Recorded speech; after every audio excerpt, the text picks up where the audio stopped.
Welcome back to the Weekly What's Up. I'm Tori Nagel. And I'm Alex Ernst. And this is your weird national news. Last Friday, a tourist had his GoPro stolen by a monkey he used it to take a selfie. The Independent reports the photographer put his camera down to feed some monkeys and was quickly overtaken, and one monkey made off with his camera. Fortunately, a local one persuaded the monkey to let go of the camera. When the photographer looked through his photos, he discovered a monkey taking a selfie. I guess monkeys are just evolving to trends, just like humans do. I don't know, I guess they know how to use technology now. Yeah, pretty vain too. Next up, a plane in flight had to make an emergency landing when the jet had reportedly hit a bird during takeoff. American Airlines had the jet return to the Dallas-Fort Worth International Airport safely instead of continuing travel to Reagan National Airport in Washington, D.C. as a precautionary measure. It was a good thing they did because there was damage to one of the engines. No one was injured, thankfully, since there were 123 passengers on board and 5 crew members. They boarded another aircraft and flew safely to D.C. later on, according to the Huffington Post. It freaks me out. I don't really like flying, so just hearing that story just makes me uneasy. Yeah, it's amazing what one bird can do and the damage it does to just one airplane. Ugh. A donut shop in Quincy, Massachusetts has been asked not to sell donuts. Honeydew Donuts opened a new location inside of Quincy's $30 million brand new YMCA, according to the Miami Herald. Because the gym wants to promote healthy habits, the donut shop has been asked not to sell donuts. Instead, it will serve muffins, sandwiches, and salads. Ironically, on Honeydew Donuts' website, the calorie count for a muffin is higher than a donut. I was going to say, that makes no sense. Defeats the purpose entirely. Next up, in the Huffington Post, a parrot helped the police catch a murder suspect in India. The murderer had killed the bird's owner, so the parrot was there to witness it and help the police find him. The murderer had also killed the pet dog, but thankfully not the parrot, because he helped them lead to the arrest. The victim's husband began to notice that the parrot went crazy anytime the nephew, Hercule, came over. Screeching at the top of his lungs, it raised suspicion, leading to him reporting the nephew to the police. After investigation, the murderer confessed to committing the crime with an accomplice. The bird had also squawked he was killed in Indian whenever the nephew entered the room. This parrot helped solve the case and put this man in jail. I'm telling you, birds are just messing things up or helping people out this week. A Chicago man was arrested for meth charges while wearing a Breaking Bad t-shirt. According to ABC News, Daniel Kowalski's mugshot shows him wearing a t-shirt of the popular television series about the production of meth. Kowalski was charged with possession of a controlled substance and meth precursors.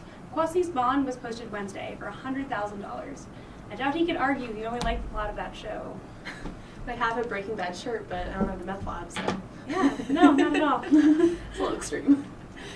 Next up, is there ever an excuse for speeding? Well, according to the Huffington Post, a resident in Massachusetts had just won a huge lottery prize and was racing to go collect his cash. The officer who pulled him over gave him a warning verbally and asked him to drive safely to go retrieve his prize money of $50,000. He was shaking profusely and showed the officer his winning ticket, so he let him go. 22-year-old Scott Lowe was lucky 2 times that day, and now he's $50,000 richer. I would have given him a ticket. He's got all that money now. Like, hey, why not? Exactly. Workers at a funeral home in Mississippi found a man alive and moving inside a body bag last Friday. According to ABC News, 78-year-old Walter Williams was thought to be dead by physicians since he had no pulse. Employees were preparing to embalm Williams' body when they saw something moving inside the bag. Family members are happy to have Williams back and speculate his pacemaker started up again, bringing him back to life. Everyone in the case agrees Williams' story is nothing short of a miracle. That's incredible. Can you imagine being one of the family members? Just you already paid for his funeral, and now he's back. Like, well, you're going to use that coffin when you die again. Well, that's all for now with our weird national news, but stay tuned because when we come back, we have Susanna and Jacob with this or that. Hi, welcome back to Weekly What's Up. I'm Susanna Shepard. And I'm Jacob Clore. And this is This or That. This week on This or That, we are going to be doing a little bit of like a battle of the dining hall foods. This week we are doing smoothies in dining halls, pizza in dining halls, and I guess like kind of like a bakery type place because bakery places are good. This week I am going to be, for the smoothie portion, I'm going to be arguing for Jamba Juice at Turner Place. Jamba Juice is so good because it has pretty much everything under the sun for breakfast and smoothie-wise. Their smoothies taste a lot sweeter than anything else on campus, in my opinion, and they do not really taste as artificial as some of the places I've been to on campus. And they use real fruit. They scoop it all into the blender before they blend it together, which is really cool. And they have like 10 or so blenders, so it makes for faster service. And they have so many boosters that you can add, like the protein boosters or the immune system boosters. And they have chocolate and peanut butter smoothies, which are really good. All right, well, the smoothie place in Owens, it also has chocolate and peanut butter smoothies. It also has the boosters, and if you live on campus, it's a much more convenient place to get the smoothies. As well as they have different flavors of smoothies, and then they have like a lean shot. They have more varieties of like the lower calorie smoothies than does Jamba. And Jamba. I've always said Jamba. I used to call it Jamba last year, so don't worry. Meh. I mean, like, I think it's Jamba's just location-wise. There's a lot more off-campus students, so it's a very convenient place to go if you're like on that side of campus. But I can definitely understand if you're just like on. Like that if side of you're a campus. freshman or like maybe a sophomore that lives second year on campus and you want a smoothie, you don't want to walk all the way across the windy death trap of the drill field just to get a smoothie, especially on days like today when it's so snowy and ucky out. And if you want something quick, go to Owens, get your smoothie. Or West End even has smoothies too. Granted, Jamba has oatmeal and everything else, but you can get that stuff on that side of campus as well at other places. Yeah. I mean, I just think that Jamba Juice has, I don't know, it just tastes better in my opinion. I think the ones at Owens have a little more of like a liquidy consistency to them. So, I don't know. I just feel like Jambas are more real, in my Okay, opinion. all right, I can value that opinion. Yeah. All right. Well, our next thing is the pizza on campus, and I'm vouching for Atomic Pizza in Turner. It is so much better than the West End pizza. It's like they baste the crust with garlic butter, and then they have the chicken pesto pizza, which is my favorite. You can get pepperoni pizza or whatever else anywhere else, but the chicken pesto or some of their other flavors that they have, like their weekly specials, you can't get those anywhere else. Well, for me, I'm arguing for West End Pizza. I think the thing with Atomic Pizza to me is that it has kind of a funky taste to it. It's like a very unique taste, but I just don't like it as much as the stuff at West End. The West End pizza is definitely a lot thicker. If you're going for a more like fluffy crust versus a thinly cut, like Atomic slice pizza, I think it's a lot more bang for your buck. And in addition to the pizza, they have great options at the pizza place in West End. They have the salad. The Caesar salad is to die for. The Caesar dressing is awesome. And they also have that cheesy bread that you can order on the side, which is it's so good. But when you eat it, you're just like, I didn't need that because it's so filling, but it's so good. Okay, I like how you brought up the variety because Atomic Pizza actually has much more variety. You can get multiple things of pasta. They have sandwiches on the side, like their eggplant parmesan sandwich is to die for. And they used to actually have eggplant parmesan, but they got rid of that and just had the sandwich. They have meat lovers sandwiches. They have multiple different kinds of it's just as much variety. And with the crust, I like the hand-tossed crust much better because it tastes more real. It feels like artificial, freezer pizza at West End, and I don't like that at all. Well, they don't really have that salad option, you know what I mean? Like, they may have, like, the to-go salads, like the stuff that you might have in, like, the refrigerator. But at West End, they have that pizza, and you have that one person that's right next to the cashiers who just, dip the sauce in and they mix it all together. I don't know. I just feel like for the most part for me that it feels more like fresh and more carefully prepared than the stuff at Atomic. I don't know. Well, we have the soup and ladle upstairs if you want to get a salad, but most of the time I don't see why you would want to get a salad with pizza unless you want to validate what you're eating because pizza's technically not that good for you. But also Caesar salad is actually, did you know Caesar salad's actually not healthy for you?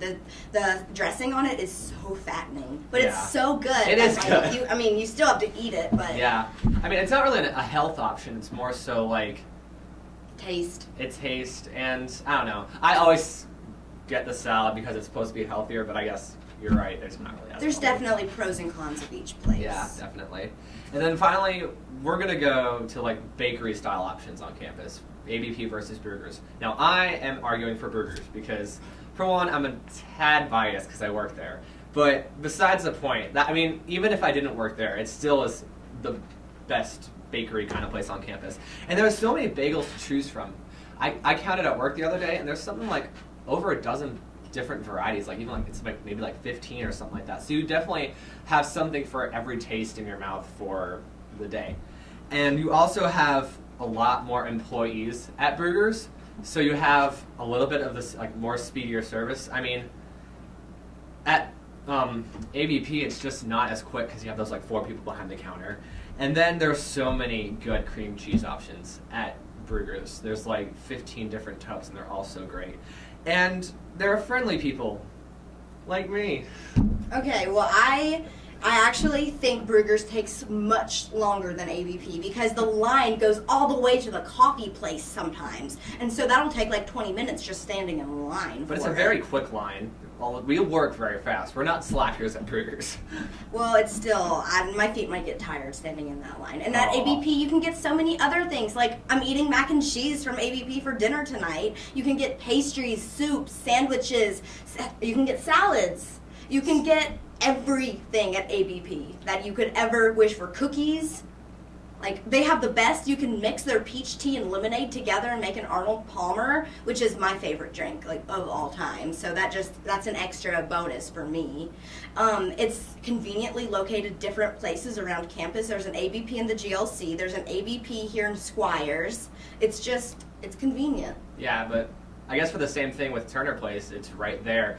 For the most part here, when you're like in Squires for class, it may be convenient. But when you're on the other side of kind of like the other side of the academic side of campus, like towards, I don't know, like McBride, it's a much closer option. I mean, and it's in the front of Turner Place. It's the first place that you see. So it's right there. There's also much more convenient. seating. There's much more seating in ABP than there is in the little Bruegger's area. Yeah, but it's about to get a lot more crowded when they open up that burger place. So I don't know. And the thing is that in the seating area at ABP, I always find it's hard to find a seat there. And when it's sunny outside, it's like it shines down on you. I don't know, Well, I like the warmth because I'm always freezing, so that sun feels good to me. And especially like if you want to like kind of sit outside, but it's still too windy to sit outside, you can go in that little area of ABP and still be nice and warm and not be affected by the wind. It's a win-win situation. Yeah, I mean, I'll always have a special place in my heart for burgers. I mean, there's no comparison.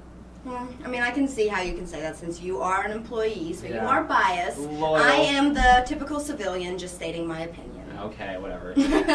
Well, I think that's all we have for this segment of This or That. But stay tuned, because when we come back, we'll have Corey and Olivia with Girls vs. Food. Hi, and welcome back to Weekly What's Up. I'm Corey Purvis, And I'm Olivia Brescia. and this is Girls vs. Food. This week in Girls vs. Food, we decided to treat ourselves after last week's shenanigans. That's right, this week we are going to do one of my favorite things, and that is having dessert for dinner. Corey and I decided to go around to each dining hall on campus and collect the best of the best in sweets. We have here treats from 6 different dining halls. For yours and ours enjoyment, we will rate each one and let you guys know what you should be spending your precious meal plans and dining dollars on. Alright, so what do we got first? What are you going to start with? God, so many treats. There's so many treats today. I'm really excited. Okay, let's start with something that we got from.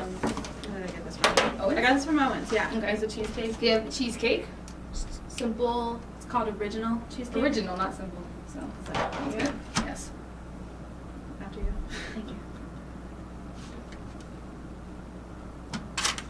It's very messy. It's a little warm. Might have been sitting in my backpack for a little. Sorry. Yeah, okay. It's pretty good. Yeah. Okay. Say that's pretty. I'd give it like a 7. Yeah, I think the crust could be a little. A little more crusty. Yeah, I think so. It's a little soggy. Okay, what's next? All right, we're gonna do a lemon drop cupcake from ABP. Very fancy. Very ABP. Yes, very ABP. How to make it just. I guess I don't know. Just take the paper off. Okay, yeah. Do that. Again, sitting in my backpack for a couple hours. All of these things have been sitting. It all goes to the same place. Exactly. So, Okay, we'll just go from there. alright.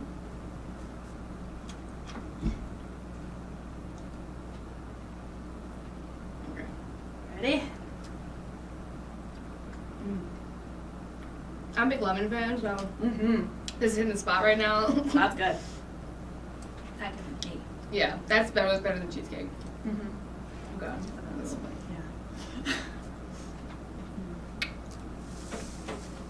Yeah.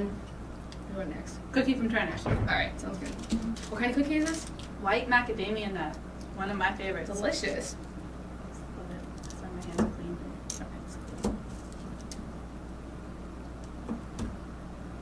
good too. I think I'll give this one also a 7. Yeah, I like the lemon better, Yeah. I have to say. So far, save your money for the lemon. Yes, at ABV. This is so much better than last week. I think even if we mix all this together, It would still be better. amazing. Okay, next we have Rice Krispie Treat from DX and also D2. They make the same stuff. They're not tricking anybody. No. Sounds kind of hard. No, I'm gonna be really skeptical because Me too.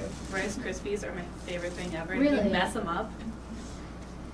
Do you know the ones at West End? They literally just cut them from the pre-made Did you ones. know that? Really sad. I buy those whole cakes and I eat them so myself. That is one Rice Krispie to me. Okay. Tear off. Yeah, that sounds good. God. Not a good sign. Taking a long time here. I swear they make these like 5 years ago. I think so. Ugh. Okay, ready? I've had worse. Yeah, this is better than I thought it would be. Because sometimes they make them and they're very dry. They put like one marshmallow in the whole batter. It's just like, this is just rice. Yeah. So this is pretty good. Like how my chunk is like 5 times bigger than yours. Yeah. I'll give this a 5. I'll give it a 6 for effort. It's pretty nice. Next we have a big cookie from West End and a French fry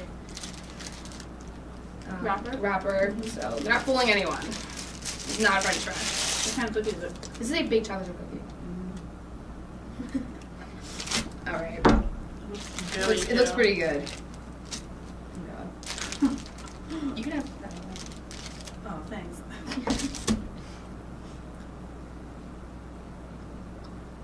I have a lot of chocolate. That's good. Personally, I like to make chocolate chip cookies and like bake them for 2 minutes. That way it's mostly just dough, or like heated up dough. But this will work. Yeah, this is pretty good. And I'm pretty sure the dining hall would get in trouble if they say Probably. I don't think anyone would complain about it. I wouldn't. So many desserts. This is up there. Okay. What else? Now let's look at the last one. And this is from Dietz.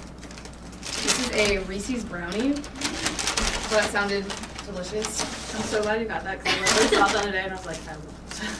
It's just a brownie covered in Reese's bits. Oh my god. That fudge. And fudge. Oh my god. Oh my god. It feels amazing. This thing weighs like 10 pounds. Yeah, it does. I'm gonna gain 10 pounds. Oh my god.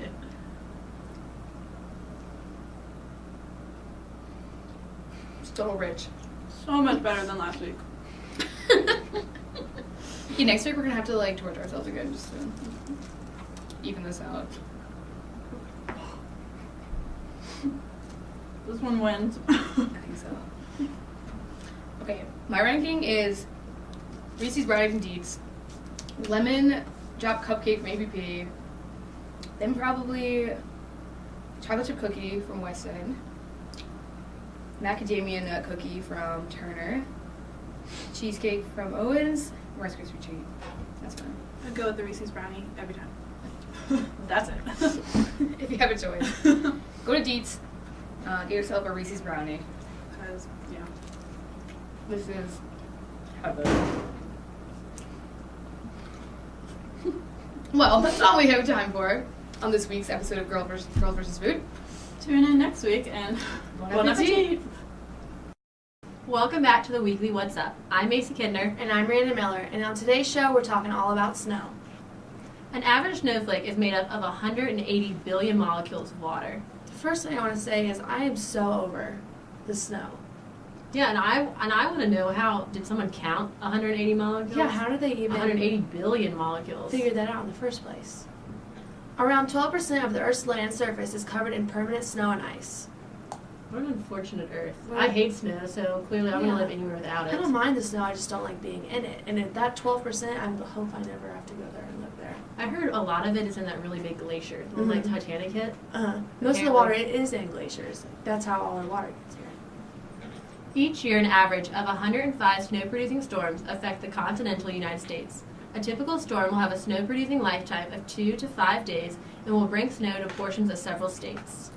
Remember that one snow we got like 2 weeks ago? That lasted a really long time. That says it only lasted 2 to 5 days. I feel like that snow was over for 2 weeks at least. And I feel like for most states that's lasted a lot longer, like Mhm. weeks, especially if you live like in Especially, Alaska. yes, if they get more than 20 inches of snow for sure. But I feel like we definitely freak out more over snow than Oh like yeah, other because we people. don't see it. So when it comes here, it's like the biggest event that can happen. All snowflakes have 6 sides. Again, I just want to know who counts these things. Yeah, but did you know all snowflakes are different? There's like no complete snowflake that's alike. I just don't understand how many different patterns we have. Just imagine going to school for that, counting the snowflakes. Rochester, New York is the snowiest large city in the Countdown. U.S. Countdown 5, 4, 3, 2. Rochester, New York is the snowiest large city in the U.S., averaging 94 inches of snow a year. That really hurts my self-esteem. Like, I don't want to go to New York City and have to witness that. I know. I wanted to move to Yeah. New York. But that does not make me want to That move does there. not make me want to move there. Not at all. Cynogophobia is the fear of snow. Okay, I probably have that. I definitely have that. I mean, I love snow, don't get me wrong, but just, it like drains the soul. Like, I feel like I hate the snow, so when I was choosing between here and like Florida State, Mhm. part of me wonders why I ended up in Plattsburgh. Yeah, well, my dream school was Syracuse, and I don't think I would have been able to make it there, honestly. I wouldn't have been able to survive. Snow is actually colorless. What little sunlight is absorbed by snow is absorbed by uniformly over the wavelengths of visible light, thus giving snow its white appearance. Okay, wait, I knew that. That's like Bill Nye Science Guy kind of facts. I'm glad There's you like, knew it's like that. everything that like it doesn't. Is it everything that it reflects or everything it absorbs? Absorbs. Okay, so it Like, absorbs gives it the everything color. but white. Uh-huh. Okay, I got that one. People buy more cakes, cookies, and candies than any other food when a blizzard is in the forecast. I feel like that's definitely That me is because 100% true. the last snowstorm, me and my friend Amory, she came up and we went to Kroger's and bought like donuts Oh my and like gosh.